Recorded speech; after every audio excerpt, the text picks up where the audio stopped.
ಇವತ್ತು ನಾವು ಒಂದಷ್ಟು ಜನರನ್ನು ನೆನಪು ಮಾಡಿಕೊಳ್ಬೇಕು. ಅವರೆಲ್ಲ ಇದ್ದಿದ್ದು 100 ವರ್ಷ, 200 ವರ್ಷ, 300 ವರ್ಷ, ಅಷ್ಟು ವರ್ಷಗಳ ಹಿಂದೆ ಬದುಕಿದ್ದವರು. ಅಷ್ಟು ವರ್ಷ ಹಿಂದೆ ಬದುಕಿದ್ದವರನ್ನು ಕೂಡ ನಾವಿವತ್ತು ನೆನಪು ಮಾಡ್ಕೊಳ್ವಿ. ನಮ್ಮ ನಂತರದವರು ಅವರನ್ನು ನೆನಪು ಮಾಡ್ಕೊಳ್ತಾರೆ. ಯಾಕೆ ಇದು ಅಂತ ಕೇಳಿದ್ರೆ, ಎಲ್ಲರೂ ಹುಟ್ಟುತ್ತಾರೆ, ಎಲ್ಲರೂ ಸಾಯ್ತಾರೆ. ಈ ಹುಟ್ಟು ಮತ್ತು ಸಾವಿನ ನಡುವೆ ಅವರು ಹೇಗೆ ಬದುಕ್ತಾರೆ ಅದರ ಆಧಾರದಲ್ಲಿ ಅವರು ಉಳಿದವರಿಗೆ ಅವರಿಗೋಸ್ಕರ ಬದುಕಿದ್ರೆ ಅವರು ನೀವು ಯಾರು ನೆನಪಿಟ್ಕೊಳ್ಳೋದಿಲ್ಲ. ನನಗೆ ಸಿಕ್ಕಿರುವಂತಹ ಬದುಕೋದು ಕೇವಲ ನನಗೋಸ್ಕರ ಅಲ್ಲ, ಅದು ಯಾವುದೋ ಒಂದು ಪುರುಷಾರ್ಥಕ್ಕೆ ಭಗವಂತ ನನಗೆ ಈ ಜನ್ಮ ಕೊಟ್ಟಿದ್ದಾನೆ, ಅದು ಏನು ಅಂತ ಹುಡುಕ್ತಾ ಅದಕ್ಕೋಸ್ಕರ ನನ್ನ ಜೀವನವನ್ನು ಸಮರ್ಪಣೆ ಯಾರು ಮಾಡುತ್ತಾರೋ ಅಂಥವರ ಬದುಕು ಉಳಿಯುತ್ತದೆ, ಅಂಥವರ ಬದುಕು ಬೆಳಕಾಗ್ತದೆ.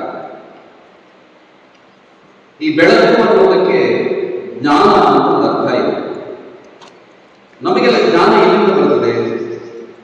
ಮನೆಯ ಮೊದಲ ಪಾಠಶಾಲೆಯ ತಾಯಿಯ ಮೊದಲ ಗುರು ಅಂತ ನಾವು ಕೇಳಿದ್ವಿ. ತಾಯಿಯ ಮೊದಲು ಆಕೆ ನಮಗೊಂದಷ್ಟು ಪಾಠ ಜ್ಞಾನವನ್ನು ಕೊಡುತ್ತಾಳೆ. ಅದಾದ ನಂತರ ನಾವು ಶಾಲೆಗೆ ಬರ್ತೀವಿ. ಶಾಲೆಯಲ್ಲಿ ಶಿಕ್ಷಕರು, ಗುರುಗಳು ಇವರೆಲ್ಲ ನಮಗೆ ಪಾಠ ಹೇಳುತ್ತಾರೆ. ಅದಾದ ನಂತರ ಇನ್ನೊಂದಷ್ಟು ಗ್ರಂಥಗಳಿಂದ, ಬೇರೆ ಬೇರೆ ಗುರುಗಳಿಂದ ನಾವೆಲ್ಲ ಪಾಠ ಕಲಿತೀವಿ. ಇದಲ್ಲದೇ ಕೂಡ ಇನ್ನೊಂದಷ್ಟು ಜ್ಞಾನವನ್ನು, ಯಾರು ಇಲ್ಲದೆಯೂ ನಾವು ಇನ್ನೊಂದಷ್ಟು ಜ್ಞಾನವನ್ನು ಪಡೆಯಲಿಕ್ಕೆ ಸಾಧ್ಯ ಇದೆ. DVG ಅವರು ಕಡೆ ಹೇಳ್ತಾರೆ, ನಿನಗಾಗುವವರು ನೀನೊಬ್ಬ ತಪ್ಪಲಿಗ ಮೂತ ದಾರಿಯ ಕೆಲದೆ ಸಿಕ್ಕಿದಂಜಲನು ದಿನಗಳೇ ಗುರು ಶಿಷ್ಯ ಪಟ್ಟಗಳು ನಿನಗೇಕೆ ನಿನಗೆ ನೀನೇ ಗುರು ಮಂಕುತಿಮ್ಮ ಅಂತ ಹೇಳ್ತಾರೆ. ಅಂದ್ರೆ ನಾವು ಹೋಗ್ತಾ ಇರುವಂತ ದಾರಿ ಬೆಳಗ್ಗೆ ಎದ್ದು ಸಂಜೆ ರಾತ್ರಿ ಮನೆಗೆ ಬಂದು ಮಲಗುವ ತನಕ ನಮ್ಮ ಓಟವನ್ನು, ನಾವು ಓಡ್ತಾ ಇರುವಂತ ಓಟವನ್ನು ಸ್ವಲ್ಪ ನಿಲ್ಲಬೇಕು, ನಾವು ನಿಂತ್ಕೋಬೇಕು. ನಾವು ಬೆಳಗ್ಗೆ ಓಡ್ತೀವಿ, ಶಾಲೆಗೆ ಕಾಲೇಜಿಗೆ ಓಡ್ತೀವಿ ಅಥವಾ ಕೆಲಸಕ್ಕೆ ಓಡ್ತೀವಿ, ಓಡಿದ ನಂತರ ವಾಪಸ್ ಮನೆಗೆ ಬರ್ತೀವಿ. ಈ ಓಟದಲ್ಲಿ ನಾವು ಯಾವುದನ್ನು ಗಮನಿಸೋದಿಲ್ಲ. ಇದರ ನಡುವೆ ಈ ಓಟವನ್ನು ಸ್ವಲ್ಪ ನಿಂತರೆ, ನಾವು ಹೇಗೆ ಮಳೆ ನೀರನ್ನು ನಿಲ್ಲಿಸಬೇಕು, ನಿಲ್ಲಿಸಿದ್ದನ್ನು ಇಂಗಿಸಬೇಕು ಅಂತ ಹೇಳ್ತೀವಿ, ಆಗ ಅಂತರ್ಜಲ ಜಾಸ್ತಿ ಆಗುತ್ತೆ ಅಂತ ಹೇಗೆ ಹೇಳ್ತೀವೋ ಹಾಗೆ ನಮ್ಮ ನಿತ್ಯದ ಓಡಾಟದಲ್ಲಿ ನಾವು ಓಡ್ತಾ ಇದ್ದವರು ನಿಲ್ಲಬೇಕು. ನಿಂತಾಗ ನಮಗೆ ಸುತ್ತಮುತ್ತಲು ಏನೋ ಒಂದಷ್ಟು ಜ್ಞಾನ ಪ್ರತಿ ಕ್ಷಣಕ್ಕೂ ಸಿಗ್ಲಿಕ್ಕೆ ಸಾಧ್ಯ ಇದೆ. ಆ ರೀತಿ ಅಲ್ಲಿಂದ ನಾವು ಜ್ಞಾನವನ್ನು ಪಡ್ಕೊಳ್ಳಿಕ್ಕೆ ಸಾಧ್ಯ ಇದೆ. ಆ ರೀತಿ ಪಡ್ಕೊಂಡಂತಹ ಜ್ಞಾನವನ್ನು, ಉದಾಹರಣೆಗೆ ಕೊರೋನಾ ಬಂದಿದ್ದು ನಮ್ಗೆಲ್ಲರಿಗೂ ಗೊತ್ತೇ ಇದೆ. ಕೊರೋನಾ ಬಂದಾಗ ಲಾಕ್ಡೌನ್ ಆಯಿತು, ನಮ್ಗೆಲ್ಲರಿಗೂ ವಸ್ತು. ಈ ಲಾಕ್ಡೌನ್ ಆದಂತಹ ಸಂದರ್ಭದಲ್ಲಿ ಮನೆಗೆ ದಿನಸಿ ಸಾಮಾನು ತರಬೇಕು ಅಂತಂದ್ರೆ ನಾವು ಅಂಗಡಿಗಳ ಹೊರಗಡೆ ಅಲ್ಲೆಲ್ಲ ವೃತ್ತಗಳನ್ನು, ಮಾರ್ಕ್ಗಳನ್ನು ಮಾಡಿರ್ತಾರೆ, ನಾವು ಅಲ್ಲಿ ಹೋಗಿ ನಿಂತ್ಕೊಂಡು, ನಾನು ಹಾಗೆ ಒಂದು ಅಂಗಡಿ ಮುಂದೆ ಹೋಗಿ ನಿಂತ್ಕೊಂಡೆ. ಅಲ್ಲಿವರೆಗೆ ಅಂಗಡಿಯವರು ಇನ್ನೂ ಬಾಗಿಲು ತೆರೆದಿಲ್ಲ, ಇನ್ನು ತೆರೀಬೇಕಷ್ಟೇ. ಆದರೆ ನಾನೇ ಮೊದಲಿಗೆ, ಅವನು ಬಂದ್ರೆ ನನಗೆ ಬೇಕಾದ್ದನ್ನು ಅವನಿಗೆ ನನಗೆ ಮೊದಲೇ ಕೊಡಬೇಕು. ಅಷ್ಟೊತ್ತಿಗೆ ಅವನು ಬರುವ ಮೊದಲು ನನ್ನ ಹಿಂದೆ ಒಂದಷ್ಟು ಜನ ನಿಂತ್ಕೊಳ್ಳಿಕ್ಕೆ ಪ್ರಾರಂಭ ಮಾಡಿದ್ರು. ಯಾಕಂದ್ರೆ 10-11 ಗಂಟೆ ಒಳಗೆಲ್ಲ ತಗೊಂಡು ನಾವು ಮನೆಗೆ ಹೋಗ್ಬಿಡ್ಬೇಕು. ಆಮೇಲೆ ಇಲ್ಲ, ಮತ್ತೆ ಅಂಗಡಿ ಮುಚ್ತಾರೆ. ನಾನು ನಿಂತ್ಕೊಂಡಿದ್ದೆ. ಅಷ್ಟೊತ್ತಿಗೆ ಅಂಗಡಿಗಳು ಬಂದ, ನಾನು ತಗೋಬೇಕು. ಅಷ್ಟೊತ್ತಿಗೆ ಹಿಂದ್ಗಡೆ ಒಬ್ಬ ಆಕೆ ಹೆಂಗಸು ಸುಮಾರು ಹಿಂದೆ ಇದ್ದಾರೆ. ಆಕೆ ನಾನು ಮೊದಲು ತಗೊಳ್ತೀನಿ ಅಂತ ಸ್ವಲ್ಪ ಅವಸರ ಮಾಡ್ತಾ ಇದ್ದಾರೆ. ನನಗೆ ಸಿಟ್ಟು ಬಂತು, ಸಿಟ್ಟು ತೋರಿಸ್ಲಿಲ್ಲ. ಯಾಕಂದ್ರೆ ನಾನು ಮೊದಲು ಬಂದು ನಿಂತಿದ್ದೆ, ಈಕೆಗೆ ನಷ್ಟ ಅವಸರ. ಸುಮ್ಮನೆ ಕೇಳಿದೆ, ಸಿಟ್ಟು ತೋರಿಸ್ಕೊಳ್ಳದೆ ಕೇಳಿದೆ, ಯಾಕಮ್ಮ ಅಷ್ಟು ಅವಸರ? ಆಕೆ ಹೇಳಿದಂತ ಮಾತು, ಆಕೆ ಹೆಸರು ಕನವಲ್ಲಿ ಅಂತ, ಮೂಲ ತಮಿಳುನಾಡು, ಆದ್ರೆ ಇರೋದು ಮಲ್ಪೆಯಲ್ಲೇ ಇರ್ತಾರೆ. ಮಲ್ಪೆಯಲ್ಲಿ ಎಷ್ಟೋ ವರ್ಷದಿಂದ ಬಂದು ಈ ಒಣ ಮೀನನ್ನು ಮಾರಾಟ ಮಾಡಿ ಒಂದು ದಿನಕ್ಕೊಂದು 300-400 ರೂಪಾಯಿ ಉಳಿತಾಯ ಮಾಡುವಂತ ಹೆಂಗಸು. ಆಕೆ ಹೇಳಿದಂತ ಮಾತು, ನಿನ್ನೆ ನಾನು ಬಂದರಿಗೆ ಹೋಗಿದ್ದೆ, ಮಲ್ಪೆ ಬಂದರಿಗೆ ಹೋಗಿದ್ದಾಗ ತಮ್ಮ ಊರಿಗೆ ಹೋಗ್ಲಿಕ್ಕಾಗದೆ ಅಲ್ಲಿ ಎಷ್ಟೋ ಜನ ಸಿಕ್ಕಾಕೊಂಡಿದ್ದಾರೆ. ಅವರಿಗೆ ಊಟ ಏನೂ ಇಲ್ಲ, ನೀರು ಏನೂ ಇಲ್ಲ ಅವರಿಗೆ. ಅವರ ಸ್ಥಿತಿ ಕಂಡು ನನಗೆ ತುಂಬಾ ದುಃಖ ಆಯಿತು. ತಕ್ಷಣ ಮನೆಗೆ ಬಂದೆ. ಅವ್ರಿಗೆ ಬೆಳಿಗ್ಗೆ ಉಪಹಾರ ನಾನು ಕೊಡಬೇಕು ಅಂತ ಯೋಚನೆ ಮಾಡಿದೆ. ಅದಕ್ಕೆ ಇಡ್ಲಿಗೆ ಏನೆಲ್ಲ ಬೇಕು ವಸ್ತುಗಳು ಅದೆಲ್ಲ ಸಿದ್ಧ ಮಾಡಿ, ಎಲ್ಲ ಇಡ್ಲಿ ಎಲ್ಲ ರೆಡಿಯಾಗಿದೆ. ಚಹಾ ಕೊಡಬೇಕು, ಚಹಾ ಪುಡಿ ಇಲ್ಲ, ನಾವಿರೋದೇ ಮನೇಲಿ 3 ಜನ, ಹಾಗಾಗಿ ಅವರಿಗೂ ಚಹಾ ಕೊಡಬೇಕು ಅಂತಿದೆ. ಅದಕ್ಕೆ ಚಹಾ ಪುಡಿ ಕೊಡ್ಲಿಕ್ಕೆ ಬಂದಿದ್ದೆ ಅಂತ ಆಕೆ ಹೇಳಿದ್ರು. ಆಕೆ ದುಡಿಯೋದೇ ಒಂದು 200-300 ದುಡಿ ಬಂದವರು. ಆದ್ರೆ ಆಕೆ ಯೋಚನೆ ಮಾಡೋದು, ಅಲ್ಲಿ ಯಾರು ಕಷ್ಟದಲ್ಲಿದ್ದಾಗ ಅವರಿಗೆ ನಾನು ಸಹಾಯ ಆಗಬೇಕು ಅಂತ ಯೋಚನೆ ಮಾಡುವಂಥದ್ದು. ಇದು ನಾವು ನಿಂತಾಗ ಇಂತಹ ಘಟನೆಗಳು ನಮಗೆ ಕಾಣಲಿಕ್ಕೆ ಸಾಧ್ಯ ಆಗುತ್ತೆ. ನಾನು ಈ ಪೂರ್ಣಚಂದ್ರ ತೇಜಸ್ವಿಯವರು ನಾವೆಲ್ಲ ಕೇಳಿರ್ಬೋದು, ಕುವೆಂಪು ಅವರ ಮಗ. ನಮ್ಗೆ ಕುವೆಂಪು ಪುಸ್ತಕ ಎಲ್ಲ ಅರ್ಥ ಆಗೋದಿಲ್ಲ. ಅಂದ್ರೆ ತೇಜಸ್ವಿ ಹಕ್ಕಿಗಳ ಬಗ್ಗೆ, ಪರಿಸರದ ಬಗ್ಗೆ ಎಲ್ಲ ಬರೀತಾ ಇರ್ತಾರೆ. ನಾನು 10ನೇ ಕ್ಲಾಸ್ ಅಲ್ಲಿದ್ದಾಗ ಅವರಿಗೆ ಒಂದು ಪತ್ರ ಬರ್ತದೆ. ಅವರು ವಿಳಾಸದಲ್ಲಿ ಇದ್ದು ಗೊತ್ತಿಲ್ಲ, ಪುಸ್ತಕದಲ್ಲಿ ಯಾವುದಿದ್ರು ಅದು ಮುದ್ರಕರ ಯಾವ ಪುಸ್ತಕವನ್ನು ಪ್ರಿಂಟ್ ಮಾಡ್ತಾರೆ ಅವರು ವಿಳಾಸ ಇದ್ದಿರಬೇಕು. ಇವರ ಹೆಸರನ್ನು ಮೊದಲಿಗೆ ಹಾಕಿ ಅವ್ರಿಗೊಂದು ಪತ್ರ ಬರ್ತದೆ. ನೀವೆಲ್ಲ ನಿಮ್ಮ ಊರಿನಲ್ಲಿ, ಊರು ಹುಡುಗಿ ನಿಮ್ಮ ಊರಿನಲ್ಲಿ ಬರೀತಿರಲ್ಲ, ನಿಮ್ಮಲ್ಲಿ ಆ ಹುಳಗಳಿದೆ, ಈ ಹಕ್ಕಿ ಇದೆ, ಇನ್ನೊಂದಿದೆ, ಈ ತರ ಎಲ್ಲ ಹೇಳ್ತಿರಲ್ಲ, ನನಗೂ ನಿಮ್ಮ ಊರಿಗೆ ಬರಬೇಕು ಅಂತ ಬರದೆ. ಅವ್ರು ಯಾರು ಅಂತ ಗೊತ್ತಿಲ್ಲ, ಕುವೆಂಪು ಮಗ ಅಂತಲೂ ಗೊತ್ತಿಲ್ಲ. ಒಟ್ಟ ಆ ಪುಸ್ತಕಗಳನ್ನು, ಸಣ್ಣ ಸಣ್ಣ ಪುಸ್ತಕಗಳನ್ನು ಓದ್ತಾ ಇದ್ದೆ, ಪತ್ರ ಬರ್ತದೆ. ಈ ಹಿಂದೆ ಈ ಕಾರ್ಡ್, ಪೋಸ್ಟ್ ಕಾರ್ಡ್ಗಳು ಬರ್ತಾ ಇದೆ. ಅದಕ್ಕೆ ಒಂದು ಕಾರ್ಡ್ ಅನ್ನ, ಎಕ್ಸ್ಟ್ರಾ ಕಾರ್ಡ್ ಅನ್ನ ಇಟ್ಟು ಅದರಲ್ಲಿ ನನ್ನ ಮನೆಯ ವಿಳಾಸ, ಅಂದ್ರೆ ಅವ್ರಿಗೆ ಕಷ್ಟ ಆಗಬಾರ್ದು ಅಂತ ವಾಪಸ್ ಬರೀಲಿ ಉತ್ತರ ಅಂತ ವಿಳಾಸ ಹಾಕಿ ಅದನ್ನು ಹಾಗೆ ಪೋಸ್ಟ್ ಮಾಡಿ. ನನಗೇನು ಉತ್ತರ ಬರಲಿಲ್ಲ. ಅದು ಸುಮಾರು ಸಮಯದ ನಂತರ ಉತ್ತರ ಬಂದಿದ್ದೇನು ಅಂತಂದ್ರೆ, ಅವರು ಬರೆದಿರೋದು ನಮ್ಮ ಊರಿಗೆ ಬರುವುದಕ್ಕೆ ತೊಂದರೆ ಇಲ್ಲ, ನೀನ್ ಬಾ, ಆದ್ರೆ ಈ ಹುಳ ನೋಡ್ಲಿಕ್ಕೆ, ಹಕ್ಕಿ ನೋಡ್ಲಿಕ್ಕೆ, ಹಾವುಗಳನ್ನು ನೋಡ್ಲಿಕ್ಕೆ ನೀನು ಬರುವುದಾದ್ರೆ ಒಂದ್ಸಲ ಕಣ್ಣು ಬಿಟ್ಟು ನೋಡು, ನಿನ್ನ ಮನೆಯ ಸುತ್ತಲೂ ಅದೆಲ್ಲವೂ ಇದೆ ಅಂತ. ಅಲ್ಲಿಗೆ ಬರಬೇಕು ಅಂತಿಲ್ಲ. ಅಂದ್ರೆ ನಾವು ನೋಡ್ತಾ ಇರುವಾಗ ನಮಗೆ ಗೊತ್ತಿಲ್ಲದೆ ಈ ಎಲ್ಲ ಸಂಗತಿಗಳನ್ನು ಗಮನಿಸುವುದನ್ನು ನಾವು ಬಿಡ್ತೇವೆ. ಅಲ್ಲಿ ಅರ್ಥ ಎಷ್ಟೋ ಜ್ಞಾನಗಳು ನಮಗೆ ಸಿಗುತ್ತೆ ಅನ್ನುವಂತಹ ಸಂಗತಿ. ಈ ರೀತಿ ಸಿಕ್ಕಂತಹ ಜ್ಞಾನವನ್ನ ಮೊದಲು ಆ ಜ್ಞಾನ ನಮಗೆ ಬಂತು. ನಾವು ಬೇರೆ ಬೇರೆ ಕಡೆಯಿಂದ ಅಲ್ಲಿ ಮನೆಯಿಂದ ಆರಂಭಿಸಿ ಎಲ್ಲ ಬೇರೆ ಬೇರೆ ರೀತಿ ಜ್ಞಾನ ಪಡ್ಕೊಂಡ್ವಿ. ಆ ಜ್ಞಾನವನ್ನು ಪಡೆದ ನಂತರ ಅದರ ವಿನಿಯೋಗ ಎಲ್ಲಿಂದ ಆಗಬೇಕು ಅಂತ ಕೇಳಿದ್ರೆ, ಮೊದಲು ನಮ್ಮ ಮನೆಗೆ ಅದನ್ನು ವಿನಿಯೋಗಿಸಬೇಕು. ಮನೆಗೆ ಅಂತಂದ್ರೆ ಏನು? ಮನೆಯಲ್ಲಿ ನಾವು ಯಾವಾಗ ಹೇಳೋದು ತಾಯಿ ಮತ್ತು ಈ ಸಂಬಂಧ, ತಾಯಿ ಮತ್ತು ಮಗುವಿನ ಸಂಬಂಧ, ಇದನ್ನು ಹೆಚ್ಚು ಹೇಳುತ್ತೇವೆ. ಆದ್ರೆ ಇವತ್ತಿನ ದಿನಗಳಲ್ಲಿ ಈ ತಾಯಿ ಮತ್ತು ಮಗುವಿನ ಸಂಬಂಧಗಳು ನಾವು ಅಂದುಕೊಂಡ ರೀತಿಯಲ್ಲಿ ಇದೆಯಾ ಕೇಳಿದ್ರೆ, ಬೆಳಿಗ್ಗೆ ಮಗು ಎಚ್ಚರಾಗಿ ನೋಡುವಾಗ ಅಪ್ಪ ಮತ್ತು ಅಮ್ಮ ಅವರಿಬ್ಬರು ಕೆಲಸಕ್ಕೆ ಹೋಗಿರ್ತಾರೆ. ಮಗು ಮಲಗಿದ ನಂತರ ಅಪ್ಪ ಅಮ್ಮ ವಾಪಸ್ ಬರ್ತಾರೆ. ಒಂದು ಮನೆಯಲ್ಲಿ ಒಂದು ಸಂಪಾದಕರಿಗೆ ಒಬ್ಬರು ಪತ್ರ ಬರೆದಿತ್ತು. ಪತ್ರಿಕೆ ಸಂಪಾದಕರಿಗೆ ಒಬ್ಬರು ಪತ್ರ ಬರೀತಾರೆ, ನಮ್ಮ ಮನೆಯ ಪಕ್ಕದಲ್ಲಿ ಇನ್ನೊಂದು ಮನೆ ಇದೆ, ಆ ಮನೆಯಲ್ಲಿ ತಂದೆ, ತಾಯಿ, ಮಗು ಮತ್ತೆ ಮನೆಯ ಕೆಲಸದಾಗೆ ಇಷ್ಟು ಜನ ಇದ್ದಾರೆ. ಇಲ್ಲಿ ಏನಾಗುತ್ತೆ, ಮಗು ಹೇಳೋದಕ್ಕಿಂತ ಮುಂಚೆ ಅಪ್ಪ ಅಮ್ಮ ಕೆಲಸಕ್ಕೆ ಹೋಗ್ತಾರೆ.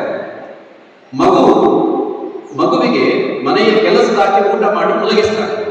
ತಡವಾಗಿ ಬಂದಂತ ತಾಯಿ ಮಗುವಿಗೆ ನಾಯಿಗೆ ಊಟ ಹಾಕ್ತಾರೆ. ಇದೇನು ವಿಪರ್ಯಾಸ ಅಂತ ಅವ್ರ ಪತ್ರ ಸಂಪಾದಕರು ಬರೀತಾರೆ. ಸುಲಭ ಇದೆ.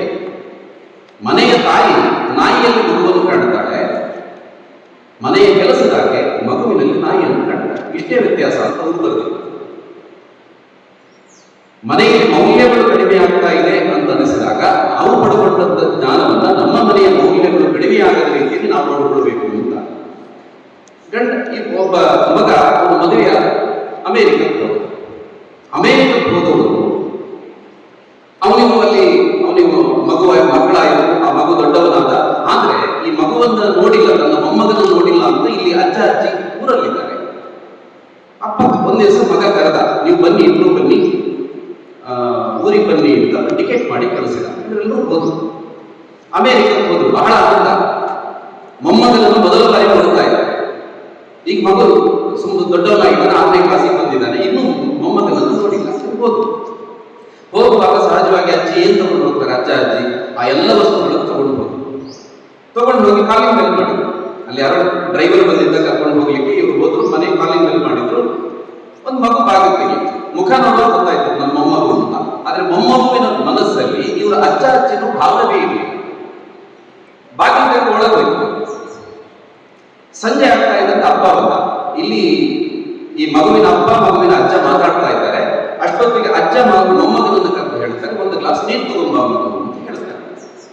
ಮಗ ಆ ಹೊಲದ ಒಳಗಡೆ ಬಂದ, ಒಂದು ಗ್ಲಾಸ್ ನೀರು ತಗೊಂಡ್ಬಂದ. ಅಜ್ಜನ ಮುಂದೆ ಸರಿ ಅಜ್ಜನನ್ನು ನಿಟ್ಟಿಸಿ ನೋಡಿದ. ಅಜ್ಜನಿಗೆ ಯಾಕೆ ಅಂತ ಅರ್ಥ ಆಗಲಿಲ್ಲ. ಅಪ್ಪನಿಗೆ ಸ್ವಲ್ಪ ಕಿರಿಕಿರಿ ಆಯ್ತು, ನನ್ನ ಮಗ ಯಾಕೆ ಹೀಗೆ ಮಾಡ್ತಾ ಇದ್ದಾನೆ ಅಂತ. ರಾತ್ರಿ ಅಪ್ಪ ಮಗನಿಗೆ ಬೈತಾ ಇದ್ದಾನೆ, ನಿನಗೆ ಮ್ಯಾನರ್ಸ್ ಇಲ್ವ, ನಿನಗೆ ಅಪ್ಪನ ಮುಂದೆ ಯಾಕೆ ಹಾಗೆ ಮಾಡ್ತಾ ಇದ್ದೆ ಅಜ್ಜನ ಮುಂದೆ ಅಂತ. ಆಗ 6ನೇ ಕ್ಲಾಸಿನ ಹುಡುಗ ಹೇಳ್ತಾನೆ, ನಿಮ್ಮ ಅಪ್ಪನಿಗೆ ಮ್ಯಾನರ್ಸ್ ಇಲ್ವಾ, ನಾನು ಒಂದು ಗ್ಲಾಸ್ ನೀರು ಕೊಟ್ಟಿದ್ದೇನೆ, ಥ್ಯಾಂಕ್ಸ್ ಹೇಳಿದ್ರು ಅಂತ.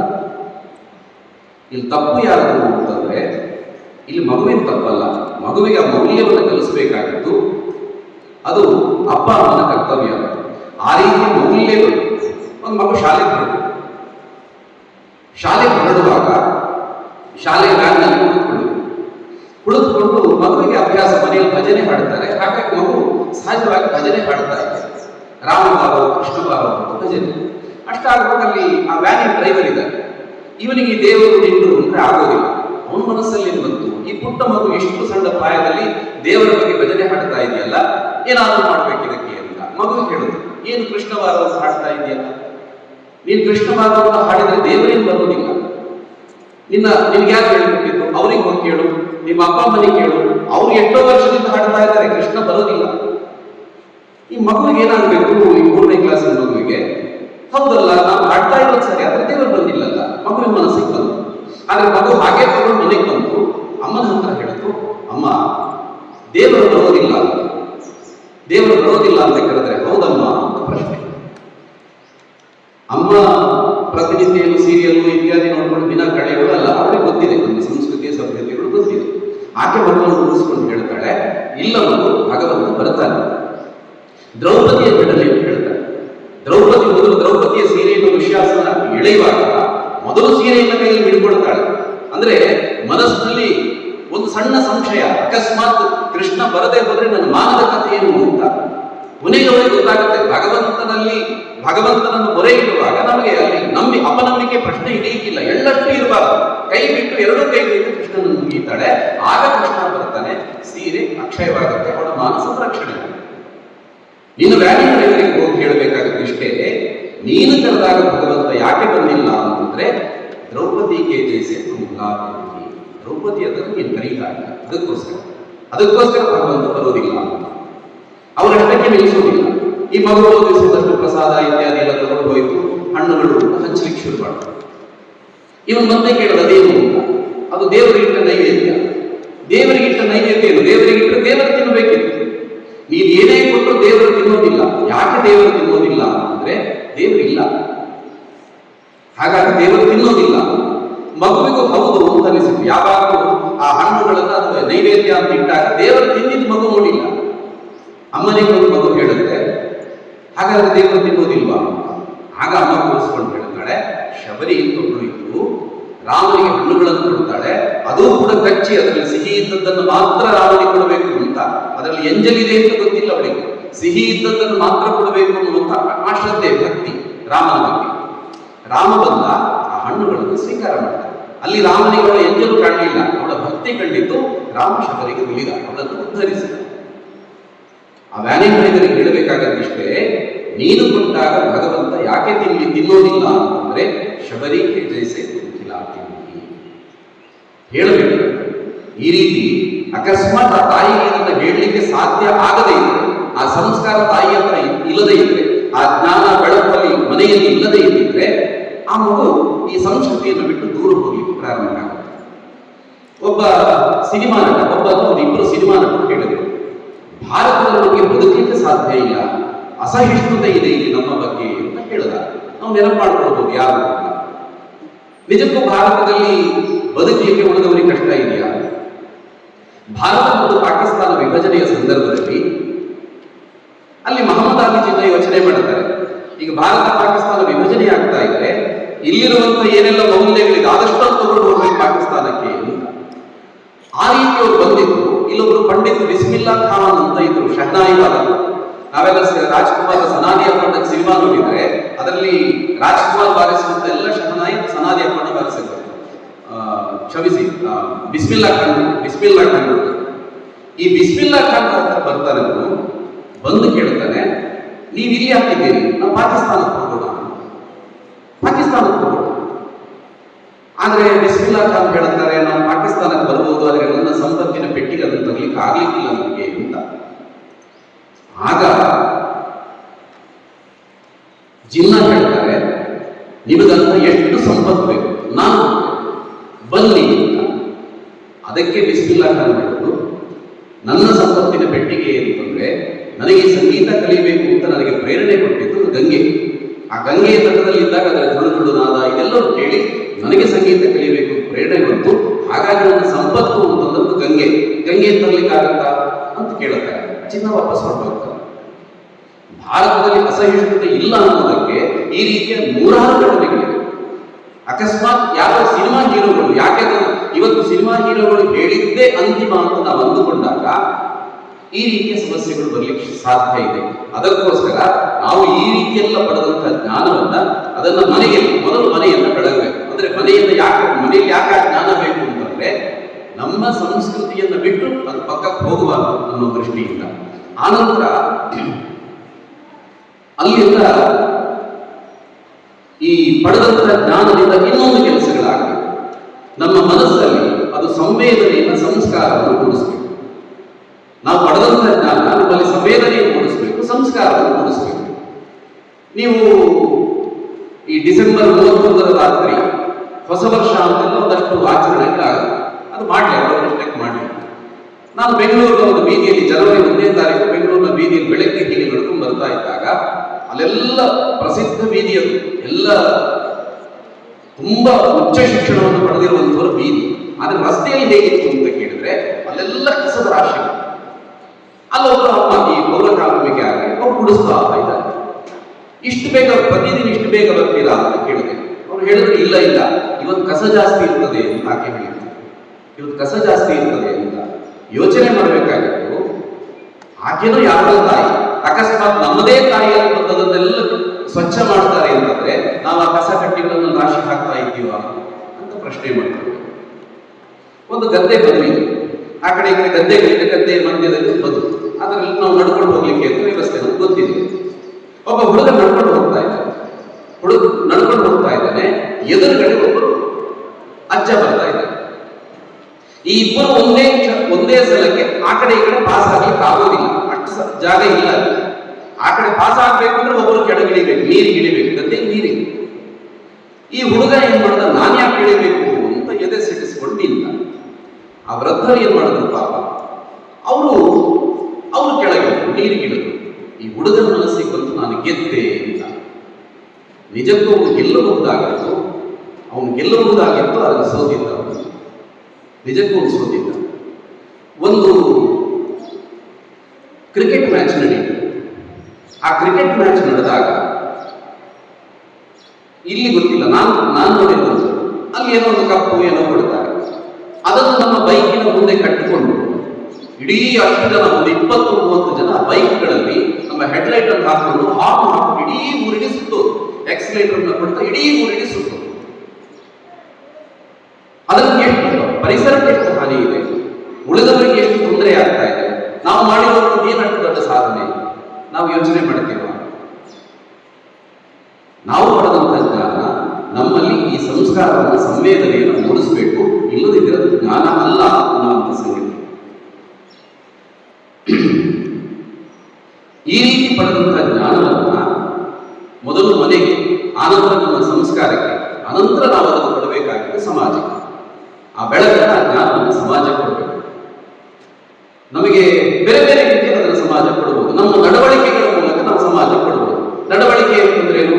ನಾವೆಲ್ಲ ತುಂಬಾ ಮಾತಾಡ್ತೀವಿ, ಬೇರೆ ಬೇರೆ ದೊಡ್ಡ ದೊಡ್ಡ ಶಬ್ದಗಳನ್ನೆಲ್ಲ ಮಾತಾಡ್ತೀವಿ, ಪ್ರಾಮಾಣಿಕತೆ, ಸತ್ಯ ಇತ್ಯಾದಿಯನ್ನು ಮಾತಾಡ್ತೀವಿ.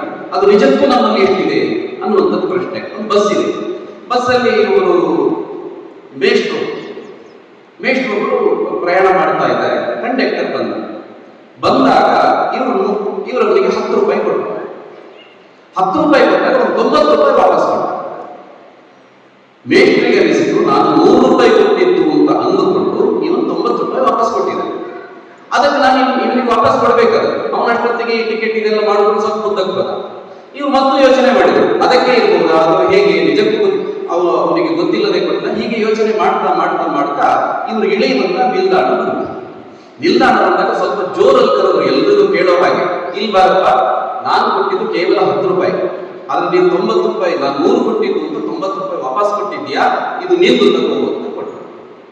ಅವನು ತಗೊಂಡು ಹೇಳಿದ, ಜೋರ್ ಮೇಷ್ಟ್ರೆ, ನಾನು ಗೊತ್ತಿಲ್ಲದೆ ಕೊಟ್ಟಿದ್ದಲ್ಲ, ನಿನ್ನೆ ನೀವು ಭಾಷಣ ಕೇಳಿದ್ರಿ, ನೀವು ಪ್ರಾಮಾಣಿಕತೆ ಬಗ್ಗೆ ಭಾಷಣ ಮಾಡಿದ್ರಿ, ನಿಮ್ಮಲ್ಲಿ ಎಷ್ಟಿದೆ ಅಂತ ಪರೀಕ್ಷೆ ಮಾಡುವಂತ ಕೊಟ್ಟಿದ್ದು ಅಂತ. ಮೇಷ್ಟ್ರಿಗೆ ಬಹಳ ಖುಷಿ ಆಯ್ತು, ನಾನು ಗೆದ್ದೆ ಇದರಲ್ಲಿ. ಅವನು ಹೇಳದ ಕೊನೆಗೆ, ನಿಮಗೆ 90 ರೂಪಾಯಿ ವಾಪಸ್ ಕೊಡ್ಲಿಕ್ಕೆ 10 ನಿಮಿಷ ಬೇಕಾಯ್ತಲ್ಲ, ಮತ್ತೆ ಜಾಸ್ತಿ ಇದ್ದಿದ್ರೆ ಅಂತ ಒಂದು ಪ್ರಶ್ನೆ ಮಾಡಿದ. ನಾವೇನು ಹೇಳಬೇಕು ಅದರ ಹಾಗೆ ನಮಗೆ ನಡ್ಕೊಳ್ಳಿಕ್ಕಾಗತ್ತಾ ಅಂತ ನುಡಿದಂತೆ ನಡೆದವನ್ನ ಅಡಿಗೆಯನ್ನ ನಮ್ಮನ್ನ ಅಂತ ಹೇಳೋದು. ನಾನು ಮೊನ್ನೆ ಒಂದ್ಸಲ ಹೇಳಿದೆ, ವಿಶ್ವೇಶ್ವರಯ್ಯನವರು ಮೈಸೂರಿನ ದಿವಾನರಾಗಬೇಕು ಅಂತ ಅವರನ್ನ ಕರೀತಾರೆ. ಎಲ್ಲರೂ ಒಪ್ಕೋಬೇಕು, ತಕ್ಷಣ ಒಪ್ಕೋಬೇಕಾದ ವಿಚಾರ. ಇವರು ಹೇಳುತ್ತಾರೆ ನನಗೆ ಸಮಯ ಬೇಕು ಅಂತ. ಆ ಹುದ್ದೆಯನ್ನು ನಾನು ಒಪ್ಕೊಳ್ಬೇಕಾದ್ರೆ ನನಗೆ ಸಮಯ ಬೇಕು. ಆಶ್ಚರ್ಯ ಆಯ್ತು, ಈ ಹುದ್ದೆ ಇವರು ಯಾಕೆ ಸಮಯ ಕೇಳಿದ್ರು ಅಂತಂದ್ರೆ, ಇಡೀ ತನ್ನ ಕುಟುಂಬದವರು ಯಾರೆಲ್ಲ ಇದ್ದಾರೆ ಅವರು ಎಲ್ಲರನ್ನೂ ಸೇರಿಸ್ತಾರೆ, ಒಟ್ಟಿಗೆ ಎಲ್ಲರನ್ನು ಸೇರಿಸ್ಬಿಡ್ತಾರೆ. ಎಲ್ಲರೂ ಒಟ್ಟಿಗೆ ಸೇರಿದಾಗ ವಿಶ್ವೇಶ್ವರಯ್ಯನವರು ಹೇಳ್ತಾರೆ, ನನಗೆ ಈ ರೀತಿ ಒಂದು ಆಹ್ವಾನ ಬಂದಿದೆ, ನನ್ನ ಮೈಸೂರಿನ ದಿವಾನರಾಗಬೇಕು ಅಂತ ಕರೀತಾ ಇದ್ದಾರೆ, ನಾನೇನ್ ಮಾಡಬೇಕು ಅಂತ. ಎಲ್ಲರೂ ಹೇಳಿದ್ರು ಯಾಕೆ ಇಷ್ಟು ಇದನ್ನೆಲ್ಲ ಪ್ರಶ್ನೆ ಮಾಡ್ತಾ ಇದ್ದೀನಿ, ತಕ್ಷಣ ಒಪ್ಕೊಳ್ಳಿ ಅಂತ. ವಿಶ್ವೇಶ್ವರಯ್ಯನವರು ಹೇಳ್ತಾರೆ, ನಾನು ಖಂಡಿತ ಒಪ್ಕೊಳ್ತೇನೆ, ಅದಕ್ಕೆ ನನ್ನ ಕಂಡೀಷನ್ ಇದೆ. ನಾನು ಒಪ್ಕೊಳ್ಬೇಕು ಅಂತಿದ್ರೆ ನಾನು ದಿವಾನ ಆಗಿರುವಷ್ಟು ಸಮಯ ನೀವು ಯಾರು ಕೂಡ ನನ್ನ ಕಚೇರಿ ಹತ್ರ ಬರಬಾರ್ದು. ಇದಕ್ಕೆ ನೀವು ಒಪ್ಕೊಳ್ಳೋದಾದ್ರೆ ನಾನು ದಿವಾನ ಆಗ್ತೀನಿ. ಇದು ನಮ್ಮ ನಡವಳಿಕೆಗಳ ಮೂಲಕ ಸಮಾಜಕ್ಕೆ ಬೆಳಕಾಗುವುದು ಅಂತಂದ್ರೆ ಹೀಗೆ. ನಮಗೆಲ್ಲ ಅರುಣಿಮಾ ಸಿಂಹ ಗೊತ್ತಿರ್ಬೋದು, ಹಾಗೆ ಉತ್ತಮ ಕ್ರೀಡಾಪಟು ಆಗಿದ್ದರು. ಆ ಕಥೆ ನಾವೆಲ್ಲ ಕೇಳಿದ್ದೀವಿ. ಕಾಲುಗಳನ್ನು ಕಳೆದುಕೊಂಡಾಗ, ನನಗೆ ಕಾಲುಗಳು ಇಲ್ಲ ಅಂತ ಯೋಚನೆ ಮಾಡಿದಾಗ ಆಕೆ ದುಃಖಿಸಲಿಲ್ಲ. ಆಕೆ ಯೋಚನೆ ಮಾಡಿದ್ದೇನು, ನನ್ನ ಮರದ ಕಾಲುಗಳನ್ನು ಕಟ್ಟಿಕೊಂಡು ಅತ್ಯಂತ ಎತ್ತರದ ಗೌರೀಶಂಕರನ್ನು ಏರ್ತೀನಿ ಅಂತ. ಅಲ್ಲಿಂದ ಆಕೆ ಗೆದ್ದಾಯಿತು. ನಾನು ಸೋತೆ ಅಂತ ಆಕೆ ಆಗಲಿಲ್ಲ. ಅಷ್ಟು ಯೋಚನೆ ಮಾಡಿದ್ದು ಮಾತ್ರವಲ್ಲ, ಮೊದಲು ಆ ಗೌರೀಶಂಕರನ್ನು ಏರಿದಂತಹ ಬಚೇಂದ್ರಿ ಪಾಲನ್ನು ಹೋಗಿ ಭೇಟಿಯಾಗಿ ಆಕೆ ಹತ್ರ ಸಲಹೆಗಳನ್ನು ಕೇಳಿಕೊಂಡು ಅದನ್ನು ಆ ಎತ್ತರವನ್ನು ಆಕೆ ಏರುತ್ತಾಳೆ. ಮರದ ಕಾಲನ್ನ ಕಟ್ಟಿಕೊಂಡು ಎಲ್ಲ ಕಾಲಗಳು ಸರಿ ಇದ್ದು ಸದೃಢರಾಗಿದ್ದಂಥವರೇ ಅದನ್ನು ಹತ್ತಲಿಕ್ಕೆ ಸಾಧ್ಯ ಇಲ್ಲ. ಅಂಥದ್ರಲ್ಲಿ ಮರದ ಕಾಲನ್ನ ಕಟ್ಟಿಕೊಂಡು ಆಕೆ ಹತ್ತಿದ್ದಾಳೆ ಅಂತಂದ್ರೆ, ಇವತ್ತು ನಮಗೆ ಏನಾದ್ರು ಅರುಣಿಮಾ ಸಿಂಹರನ್ನ ಕರೀಬೇಕು ಅಂತಿದ್ರೆ ಒಂದು 5-6 ವರ್ಷ ಕಾಯಬೇಕು ಅಂತ ಒಂದು ಮಾಹಿತಿ ಹೇಳುತ್ತೆ. ಅಂದ್ರೆ ಅಷ್ಟು ಅಪಾಯಿಂಟ್ಮೆಂಟ್ ಆಗಿದೆ ಅಂತ. ಇದು ನಮ್ಮ ಸಾಧನೆ ಮೂಲಕ ಸಮಾಜಕ್ಕೆ ನಾವು ತೋರುವಂತ ಬೆಳಕು.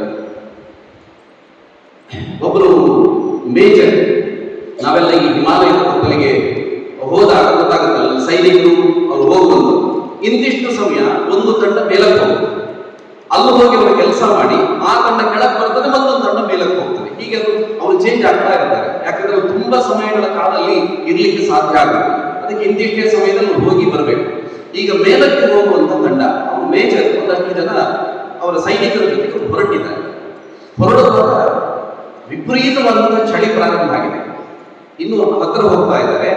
ಅಲ್ಲಿ ಹೋಗುವಾಗ ಇವರಿಗೆ ಬಿಸಿಯಾಗಿ ನಾವು ಕುಡಿಯಬೇಕು ಅಂತ ಅನಿಸಿತು.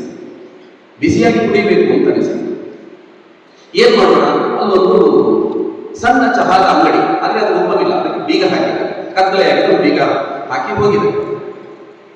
ಇವರೆಲ್ಲರಿಗೂ ಮನಸ್ಸಲ್ಲಿ ಏನಿತ್ತು ಅಂತಂದ್ರೆ, ಬೀಗ ಹಾಕಿದ್ರೂ ತೊಂದರೆ ಇಲ್ಲ, ನಾವು ಒಳಗಡೆ ಹೋಗಿ ಅಲ್ಲಿ ನಾವೇ ಚಹಾ ಮಾಡಿ ಸ್ವಲ್ಪ ಕುಡಿದು ಹೋಗೋಣ ಅಂತ ಮನಸ್ಸಿತ್ತು ಎಲ್ರಿಗೂ ಕೂಡ.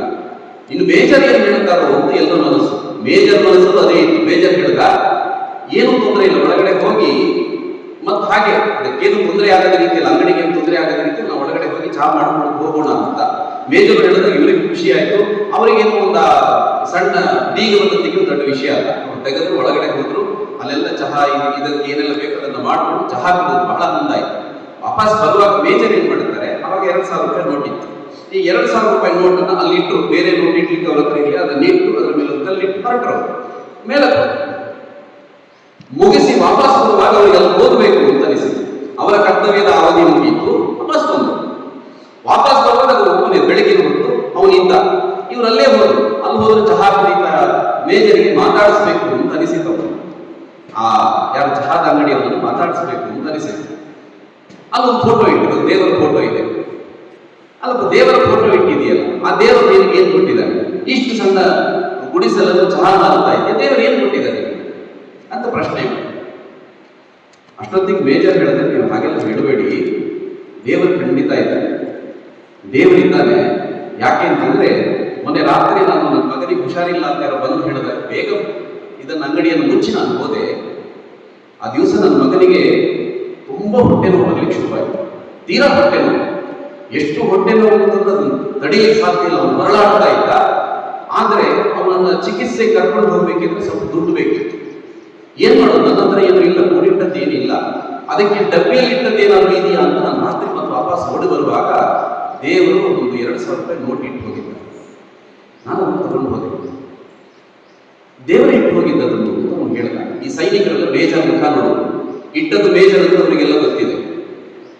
ಹೌದಪ್ಪ, ಆಗ್ಬೋದು, ನಿನ್ನ ದೇವರು ನಿನ್ನ ರಕ್ಷಣೆ ಮಾಡಿದ್ದಾರೆ ಅಂತ ಅಲ್ಲಿಂದ ಹೊರಟು.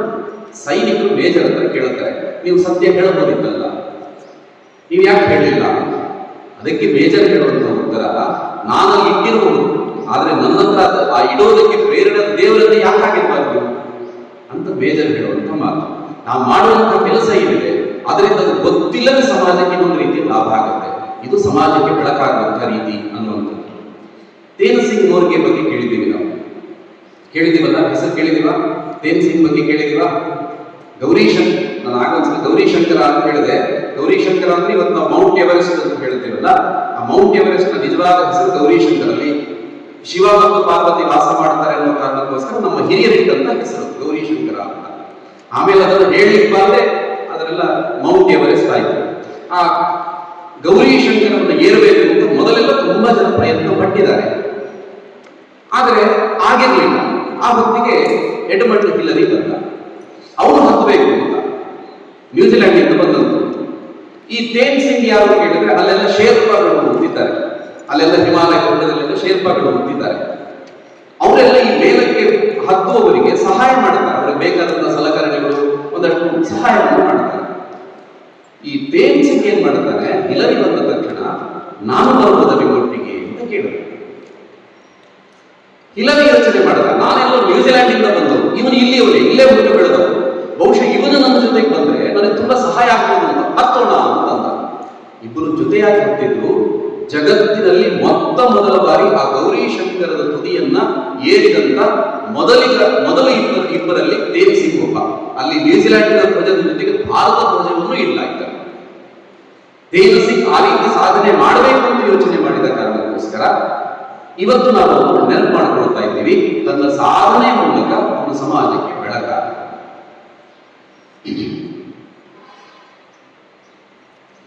ನಮಗೆಲ್ಲ ಈ ಹಾಲಕ್ಕಿ ಸಮುದಾಯ ಅಂತ ನಾವು ಕೇಳಿರ್ತೀವಿ, ಹಾಲಕ್ಕಿ ಸಮುದಾಯ ಅಂತ ನಾವು ಕೇಳಿರ್ತೀವಿ. ಅವ್ರದ್ದು ಹೇಗೆ ಅಂದ್ರೆ ಒಂದು ವಿಶಿಷ್ಟವಾದಂತಹ ಸಂಪ್ರದಾಯ. ಅವ್ರು ಇರೋದೇ ಪ್ರಕೃತಿ ಜೊತೆಗೆ, ಅಲ್ಲಿರುವಂತ ಎಲ್ಲ ಹಕ್ಕಿಗಳು, ಮರ, ಗಿಡಗಳು ಎಲ್ಲವೂ ಅವ್ರ ಜೊತೆ ಮಾತಾಡ್ತವೆ, ಇವರು ಅವುಗಳ ಜೊತೆ ಮಾತಾಡ್ತಾರೆ. ಅವರ ಹಾಡುಗಳು, ಹಸೆಗಳು, ನೃತ್ಯಗಳು ತುಂಬಾ ವಿಶಿಷ್ಟವಾಗಿರುವಂಥದ್ದು. ನೀಲ ಅಂತ ಒಬ್ಬಾಕೆ ಹೆಂಗಸು, ಅವಳಿಗೆ ಒಬ್ಬ ಮಗಳು ತುಳಸಿ ಅಂತ. ಆ ತುಳಸಿಯನ್ನ ಪ್ರತಿಯೊಂದು ಈಕೆನೂ ಕೂಡ ಕಾಡಿ ಮಾಡಕ್ಕೆ ಕರ್ಕೊಂಡು ಹೋಗೋದು, ಅಲ್ಲೆಲ್ಲ ಕೆಲಸ ಮಾಡೋದು, ಇದೆಲ್ಲ ಮಾಡ್ತಾ ಇದ್ದಾರೆ. ಈ ಪುಟ್ಟ ಹುಡುಗಿ ತುಳಸಿ ಯಾರಿದ್ದಾರೆ, ಇವಳಿಗೆ ಸಣ್ಣ ಪ್ರಾಯದಿಂದಲೂ ಕೂಡ ಆ ಕಾಡು ಬಹಳ ಪ್ರೀತಿ ಆಗುತ್ತೆ. ಕಾಡಲ್ಲೆಲ್ಲ ಓಡಾಟ ಮಾಡೋದು. ಹಾಗೆ ಓಡಾಟ ಮಾಡ್ತಾ ಕೊನೆಗಾಗಿ ಆಯ್ಕೆ ಶಾಲೆಗೆ ಹೋಗಿಲ್ಲ, ಒಂದು ಅಕ್ಷರವೂ ಬರೋದಿಲ್ಲ. ಆಯ್ಕೆ ಮಾಡಿದ್ದೇವೆ ಅಂತ ಕೇಳಿದ್ರೆ ಅರಣ್ಯ ಇಲಾಖೆ ಕೆಲಸಕ್ಕೆ ಸೇರ್ಕೊಳ್ತಾರೆ. ಕೆಲಸಕ್ಕೆ ಸೇರಿಕೊಂಡು ಅಲ್ಲಿ ದಿನಕ್ಕೆ ₹1.25 ಸಂಬಳ ಆಗಿ, ₹1.25 ಸಂಬಳ. ಈ ₹1.25 ಸಂಬಳ ಆದ್ರೆ ದಿನಪೂರ್ತಿ ಕೆಲಸ. ಈಕೆಗೆ ಏನಾಗುತ್ತೆ, ಈಕೆ ಜೊತೆ ಇದ್ದವ್ರಿಗೆ ಏನಾಗುತ್ತೆ, ಬೇಕಾದ ಕೆಲಸ ಇದೆ, ಆದ್ರೆ ಸಂಬಳ ಸಾಕಾಗುತ್ತಿಲ್ಲ. ದಿನ ಸಾಗಿಸೋದು ಹೇಗೆ? ಅದಕ್ಕೋಸ್ಕರ ತುಂಬಾ ಜನ ಕೆಲಸ ಬಿಟ್ಟಾಗೇನು, ಈ ತುಳಸಿ ಏನ್ ಮಾಡ್ತಾರೆ, ಹೋಗಿ ಅವರನ್ನೆಲ್ಲ ಮಾತಾಡಿಸೋದು. ಏನು ಅಂತಂದ್ರೆ, ನೋಡಿ, ನಾವು ಮಾಡ್ತಾ ಇರುವಂತಹ ಕೆಲಸ ಅತ್ಯಂತ ಪುಣ್ಯದ ಕೆಲಸ. ನಾವು ಅರಣ್ಯ ಇಲಾಖೆಯಲ್ಲಿ ಗಿಡ ಮರಗಳನ್ನು ಬೆಳೆಸುವಂಥದ್ದು, ಅದಕ್ಕೆ ಮಡಿ ಮಾಡಿ ಅದರಲ್ಲೆಲ್ಲ ಗಿಡಗಳನ್ನು, ಸಸಿಗಳನ್ನು ಬೆಳೆಸುವಂಥದ್ದು ಕೆಲಸ. ನಾವು ಬೆಳೆಸುವಂತಹ ಗಿಡಗಳನ್ನು ಬೆಳೆಸುವಂಥದ್ದು ಅದನ್ನು ನಮ್ಮ ಮಕ್ಕಳು ಅಂತ ಭಾವಿಸೋಣ. ಆ ರೀತಿ ಗಿಡಗಳನ್ನು ಬೆಳೆಸ್ತಾ ಅವುಗಳು ದೊಡ್ಡದಾಗ್ತವೆ. ದೊಡ್ಡದಾಗಿ ಇಲ್ಲಿರುವಂತಹ ಮನುಷ್ಯರಿಗೆ, ಪ್ರಾಣಿಗಳಿಗೆ, ಪಕ್ಷಿಗಳಿಗೆ ಹಣ್ಣು, ನೆರಳು, ಆಮ್ಲಜನಕ ಇದನ್ನೆಲ್ಲ ನೀಡುವಾಗ ನಮ್ಮ ಮಕ್ಕಳೇ ಈ ರೀತಿ ಸಮಾಜಕ್ಕೆ ಆಧಾರವಾಗ್ತಾ ಇದ್ದಾರೆ ಅಂತ ಯೋಚನೆ ಮಾಡಿಕೊಂಡು ನಾವೆಲ್ಲ ಆನಂದ ಪಡೋಣ. ನಮ್ಮ ಮಕ್ಕಳನ್ನ ಸಾಕೋದಕ್ಕೆ ನಮಗೆ ಯಾರು ದುಡ್ಡು ಕೊಡಬೇಕು ಅಂತ ಕೆಲಸ ಬಿಟ್ಟವರನ್ನ ಓಲೈಕೆ ಮಾಡಿ ಕರ್ಕೊಂಡು ಬರ್ತಾ ಇದ್ದಾರೆ. ಈ ಕೆಲಸವನ್ನು ಆಕೆ ಮಾಡ್ತಾ ಇಲ್ಲ. ಅಷ್ಟು ಮಾತ್ರ ಅಲ್ಲ, ಈ ಅರಣ್ಯ ಇಲಾಖೆ ಏನು ಸಮಯ ಮುಗಿಯುತ್ತದೆ, ಸಮಯ ಮುಗಿದ ನಂತರ ಮತ್ತೆ ಮನೆಗೆ ಬಂದು ಅಲ್ಲೊಂದಷ್ಟು ಸಸಿಗಳನ್ನು ಬೆಳೆಸಿ ಆ ಸಸಿಗಳನ್ನ ಬೇರೆ ಬೇರೆ ಶಾಲೆಗಳ ಹತ್ರ, ಹೆದ್ದಾರಿಯ ಹತ್ರ ನೆಡುವಂತ ಕೆಲಸ ಆಗಿದೆ. ಇದೆಲ್ಲವನ್ನು ಮಾಡ್ತಾ ಬಂದು ಎಷ್ಟು ದೊಡ್ಡ ಪ್ರಮಾಣದಲ್ಲಿ ಅಂತಂದ್ರೆ ಲಕ್ಷಾಂತರ ಗಿಡಗಳನ್ನು ಹಾಕಿ ನೆಡ್ತಾಳೆ. ಒಬ್ಬಳೆ ಲಕ್ಷಾಂತರ ಗಿಡಗಳನ್ನ ನೆಡ್ತಾಳೆ. ಯಾರಾದ್ರೂ ಹೇಳೋದು, ಇಷ್ಟೆಲ್ಲ ಕೆಲಸ ಮಾಡ್ತಾ ಇದೆಯಲ್ಲ, ನಿನ್ನ ಸ್ವಲ್ಪ ನಿನ್ನ ಅನುಭವವನ್ನು ಹೇಳು ಅಂತ ಹೇಳಿದಾಗ ಆಕೆ ಹೇಳೋದು, ನೀವು ಗಿಡ ನೆಡಿ, ನನಗಾದ ಅನುಭವ ನಿಮಗೂ ಆಗತ್ತೆ ಅಂತ. ಇಷ್ಟೇ ಹೇಳೋದು, ನನಗಾದ ಅನುಭವ ನಿಮಗೂ ಆಗತ್ತೆ ಅಂತ. ಈ ರೀತಿ ಆಕೆ ಲಕ್ಷಾಂತರ ಗಿಡಗಳನ್ನು ನೆಟ್ಟ ಕಾರಣಕ್ಕೆ ಅಲ್ಲಿ ಆ ಮರದ ಕಾರಣಕ್ಕೋಸ್ಕರ ಅಲ್ಲಿ ಬಂದಂತಹ ಹೂವು, ಹಣ್ಣು ಇತ್ಯಾದಿಯನ್ನು ಪಡೆದಂತಹ ಪ್ರಾಣಿ ಪಕ್ಷಿಗಳು ಆಕೆಯನ್ನು ಹರಸಿತು. ಅಲ್ಲಿರುವಂತಹ ಯಾವುದೇ ಅರಣ್ಯ ಅಧಿಕಾರಿಗೆ ಗೊತ್ತಿಲ್ಲದಷ್ಟು ಆ ಗಿಡಗಳ ಮಾಹಿತಿ ಆಕೆಗಿತ್ತು. ಆ ಗಿಡಗಳಿಗೆ ಇಡೀ ಕಾಡಿಗೆ ಸಂಬಂಧಪಟ್ಟಂತೆ ಕಾಡಿನ ಯಾವ್ಯಾವ ದಿಕ್ಕಲ್ಲಿ ಯಾವ್ಯಾವ ಮರ ಇದೆ, ಆ ಮರದ ಬೇರಿನಿಂದ, ತೊಗಟೆಯಿಂದ, ಹೂವಿನಿಂದ, ಹಣ್ಣಿನಿಂದ ಏನೆಲ್ಲ ಪ್ರಯೋಜನಗಳಾಗುತ್ತೆ, ಯಾವ್ಯಾವ ಹಣ್ಣಿಗೆ ಯಾವ್ಯಾವ ಹಕ್ಕಿ ಎಷ್ಟೊತ್ತಿಗೆ ಬರುತ್ತೆ, ಎಲ್ಲ ಸಂಗತಿಗಳು ಆಕೆ ಗೊತ್ತಿತ್ತು. ಆಕೆ ಆ ಕಾಡಿಗೆ ಸಂಬಂಧಪಟ್ಟ ಒಂದು ರೀತಿ ಎನ್ಸೈಕ್ಲೋಪೀಡಿಯಾ ಅಂತ ಕರೀತಾ ಇದ್ದಾರೆ. ಅಷ್ಟು ಮಾಹಿತಿ ಇತ್ತು, ಮತ್ತಷ್ಟು ಕೆಲಸವನ್ನ ಮಾಡ್ತಾಳೆ. ಆ ಎಲ್ಲ ಆಶೀರ್ವಾದದ ಕಾರಣಕ್ಕೆ ಆಕೆಯನ್ನ ಕೇಂದ್ರ ಸರ್ಕಾರ ಪದ್ಮಶ್ರೀ ಪ್ರಶಸ್ತಿಗೆ ಆಯ್ಕೆ ಮಾಡ್ತಾರೆ. ತುಳಸಿ ಗೌಡ ಹೆಸರು ನಾವು ಕೇಳಿರುವುದು, ಆಕೆ ಹೆಸರನ್ನ ಕರೀತಾರೆ. ನಾವೆಲ್ಲ ಆ ಚಿತ್ರಣವನ್ನು ಇದರಲ್ಲಿ ನೋಡಿರಬಹುದು. ಆಕೆ 80ರ ಹರೆಯ, ಆ ಚೌಕಳಿ ಆ ಸೀರೆಯನ್ನು ಹಾಕೊಂಡು ಆಕೆ ಬರ್ತಾಳೆ. ಮುಗ್ಧ ಮಗುವಿನಂತೆ ಆ ಮುಖ ನಗು ಬಂದು ಆಕೆಗೆ ಆ ಪ್ರಶಸ್ತಿಯನ್ನು ಪ್ರದಾನ ಮಾಡಿದಾಗ ಪ್ರಧಾನಮಂತ್ರಿಗೆ ಆಕೆ ಆಶೀರ್ವಾದ ಮಾಡಿದ್ದನ್ನು ನೋಡಿರಬಹುದು. ಆಕೆ ಗೊತ್ತಿಲ್ಲ ಪ್ರಧಾನಮಂತ್ರಿ ಎಷ್ಟು ದೊಡ್ಡವರು, ಏನು ಗೊತ್ತಿಲ್ಲ ಆಕೆಗೆ.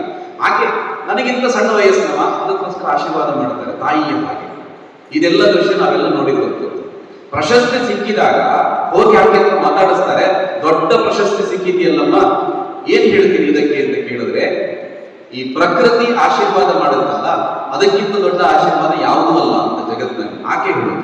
ಅದಕ್ಕೋಸ್ಕರ ಆಕೆ ಹೇಳ್ತಾಳೆ, ಪ್ರಶಸ್ತಿ ಸಿಕ್ಕಿದ ನಂತರ ಹೇಳುದು, ನಮ್ಮೆಲ್ಲರ ಕರ್ತವ್ಯ ಗಿಡ ಮರಗಳನ್ನು ಬೆಳೆಸಬೇಕು. ಅಕಸ್ಮಾತ್ ನಾವು ಬೆಳೆಸದೆ ಹೋದ್ರೆ, ಇದೆಲ್ಲವೂ ನಮ್ಮ ಕರ್ತವ್ಯ, ಇದೇನು ಸೇವೆ ಅಲ್ಲ. ಈ ಬೆಳೆಸದೆ ಹೋದ್ರೆ ಮುಂದಿನ ದಿನಗಳಲ್ಲಿ ಮತ್ತಷ್ಟು ವಿಪತ್ತುಗಳನ್ನು ಸಮಾಜ ಎದುರಿಸಬೇಕಾಗುತ್ತೆ ಅಂತ ಎಚ್ಚರಿಕೆಯನ್ನು ಕೊಡ್ತಾರೆ ತುಳಸಿ ಗೌಡ. ಇಡೀ ಜೀವನವನ್ನ ಸಮಾಜಕ್ಕೋಸ್ಕರ ಸಮರ್ಪಣೆ ಮಾಡುವಂಥದ್ದು. ಈ ರೀತಿಯಲ್ಲಿ ನಮ್ಮ ಬದುಕು ನಮ್ಮ ಕಣ್ಣು ಮುಂದೆ ಇದೆ. ಇನ್ನು ಮುಂದೆ ಬರುವುದೆಲ್ಲವೂ ನಮ್ಮ ಬದುಕು. ಆ ಬದುಕು ಅದು ಬೆಳಕಾಗಬೇಕು ಅಂತಿದ್ರೆ, ಆ ಬದುಕಿನಲ್ಲಿ ಆ ಬೆಳಕನ್ನು ಉಳಿಸುವಂತಹ ಕೆಲಸಗಳನ್ನು ನಾವುಗಳು ಮಾಡಿದ್ರೆ ಮುಂದಿನ ದಿನಗಳಲ್ಲಿ ಈ ರೀತಿ ಯಾವುದೋ ಒಂದಷ್ಟು ವರ್ಷಗಳು ಕಳೆದ ನಂತರವೂ ಕೂಡ ಇದೇ ರೀತಿ ಒಂದು ಹುಡುಗರ ತಂಡ ಇರುವಾಗ ಇಲ್ಲಿ ಯಾರೋ ಕೇಳುತ್ತಾರೆ, ಸಮಾಜಕ್ಕೋಸ್ಕರ ತಮ್ಮನ್ನ ಸಮರ್ಪಣೆ ಮಾಡಿಕೊಂಡಂಥವ್ರು ಯಾರು ಅಂತ ಕೇಳಿದ್ರೆ ಅಲ್ಲಿ ನಮ್ಮ ಹೆಸರು ಬರಲಿಕ್ಕೆ ಸಾಧ್ಯ ಇದೆ. ಅದು ಸಾಧ್ಯ ಆಗಬೇಕು ಅಂತಿದ್ರೆ ನಮ್ಮ ಬದುಕು ಬೆಳಕಾಗಬೇಕು. ಅದು ಬೆಳಕಾಗಬೇಕು ಅಂತಿದ್ರೆ ಅದಕ್ಕೆ ಬೇಕಾದಂತಹ ಹೆಜ್ಜೆಯನ್ನ ನಾವು ಮೊದಲು ಇಡುವಂತ ಪ್ರಯತ್ನ ಮಾಡಬೇಕು.